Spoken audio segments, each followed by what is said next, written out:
Alam po ninyo, iba ang takbo ng politika ngayon sa Pilipinas dito sa ating bansa kung ikukumpara natin 30 years or 40 years ago. Una, ngayon po ang malakas na social media ang isa sa mga dahilan kung paano ang malawakang pagbabago at kaalaman, pagiging matalino ng bawat Pilipino dito at sa abroad. Pangalawa, ang mga kabataan ngayon na siyang botanteng nakakarami sa tuwing mag-ieleksyon, aware sila sa nangyayari at hindi na sila nagpapadala sa utos or kung anong gusto ng kailang mga magulang. Hindi katulad 50 years ago, 30 years ago, ang mga magulang pa rin ang nasusunod kung sinong iboboto pagdating ng eleksyon. Ngayon, ang kabataan ang siyang nagtuturo sa kailang mga magulang, ito ang karapat-dapat. So, ibang-iba na ngayon. Okay? Dalawang iso pa lang yan. At isa pa sa malaking pagkakaiba sa ngayon, lalo na under President Marcos Jr., sa akin pong analysis at opinion, sa tagal ko na po sa broadcast business, sa tagal na rin natin sa malayang pamahayag, sa radyo, telebisyon at maging dito sa social media, iba na po talaga ang galaw ngayon. Ang paggamit sa mamamayang Pilipino, mahirap nang gawin ito ngayon. Dahil lumulutang at hindi maikaila, hindi mapagtakpan ang mga personal at political interest lang ng mga nagpapakilalang leader. Lalo na sa hanay ng mga hindi makamove on, hindi matanggap until now na si Pangulong Marcos Jr. na ang Pangulo ng Bansa. Dahil yung ilang mga politikong nasa likod ng ayaw kay Marcos o anti-Marcos ay mga dating politiko na tumakbo hindi nanalo. Mga dating nakapwesto na wala sa kapangyarihan, namimiss yata nila ang sarap ng buhay ng power at money sa gobyerno.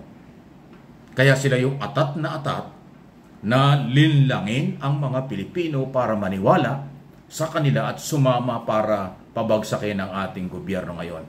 Iyon ang malaking pagkakamali ng mga politiko ngayon, anti-Marcos, na gumagamit ng social media, gumagamit ng mga vloggers at yung mga kanilang follower supporters.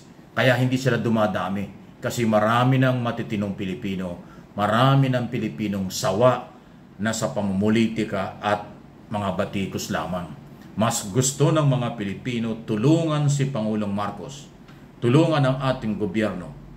Patapos na, halos 2 taon na tayo sa June 30, 4 na taon na lang natitira. At yun ang gusto nilang ipagpatuloy.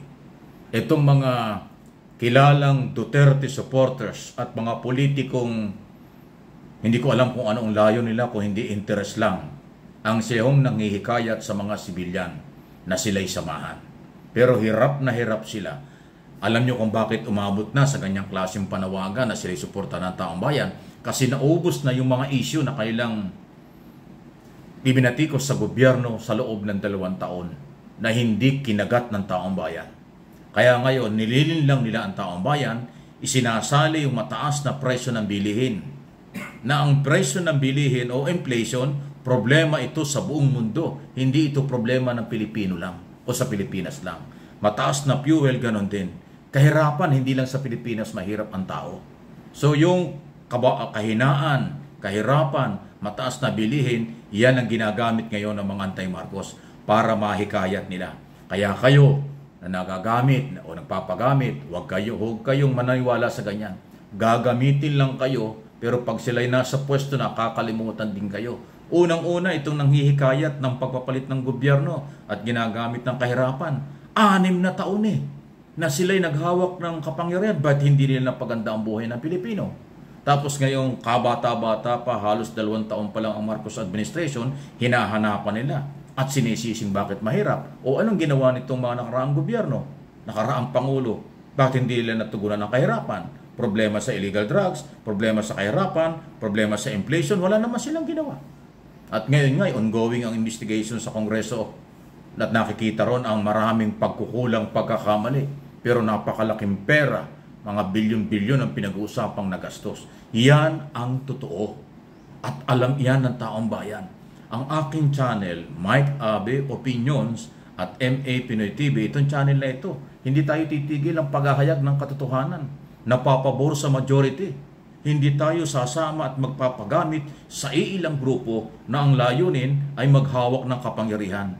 At pagkatapos nyon magpasarap sila, wala na rin pakialam sa mahirap. Ngayon lang nila nalaman may mahirap, ay 6 na taon silang nandyan. Anong ginawa nila? Nagpayaman sila kaya hindi nila nakita ang mahirap. Nang abuso sila kaya hindi nila nakita ang mga kawawang Pilipino. Bakit ngayon pinapalutang nila yan? So, isa hong napakalinaw na panlilinlang. Okay? At ito'y alam ng ating gobyerno sa lawak ng intelligence community ng ating pamahalaan. Kaya kung mapapansin ninyo, hindi sila pinapansin ng Malacanang. Hindi pinapansin ni Pangulong Marcos itong mga maingay na iilang grupo kasi alam nila ang interes, alam ng Pangulo. At alam din nila ang Pilipino ay matatalino na at hindi magpapagamit sa may mga sariling interes lang. Alam ng gobyerno yan.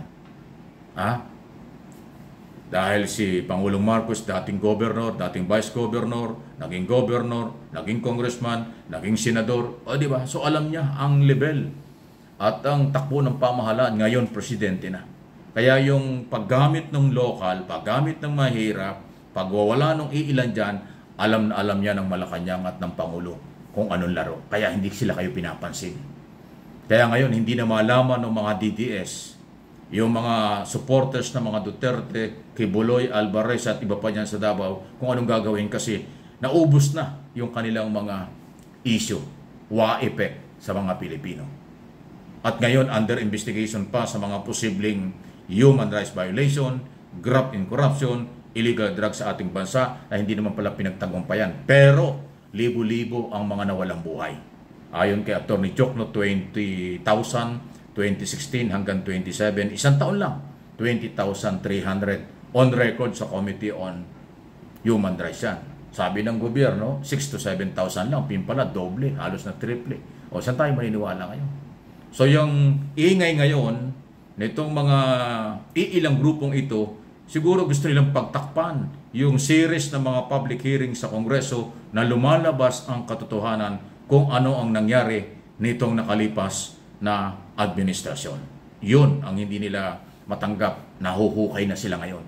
Inaway nila ang Kongreso Kung ano-ano sinabi ni Duterte sa Kongreso, sa Speaker at buong Kongreso, ay ngayon, binalikan sila sa magitan ng in-aid of legislation at oversight function. Ayan na, nagputo ka na ang maraming kontrobersyal. At magtutuloy-tuloy pa yan. Ang epekto nito ay kay Vice President Sara Duterte na gusto nilang maging presidente. Kaya gusto nilang agawin na kay Pangulong Marcos itong posisyong ito. Kasi alam nilang mahihirapan si Sara kapag sa eleksyon dumaan sa 2028. Pagdating ng 2028, marami nang galit sa kanila. Baka hindi talaga manalo. At patuloy na hihina na si Sara. Ngayon lang medyo mabango pa. Kaya gusto nilang agawan na para maupo na si Sara. Yan lang naman talaga interest nila maghawak muli ng kapangyarihan.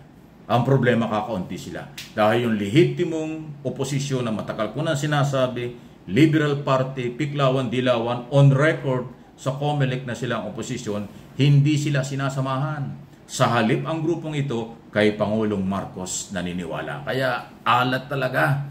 Hanggang social media na lang yung mga yan. Pati mass media, nalihitimong mga media, hindi rin sila binabalita, hindi na rin sila pinapatulan. Kasi fake news at pangsarili lang.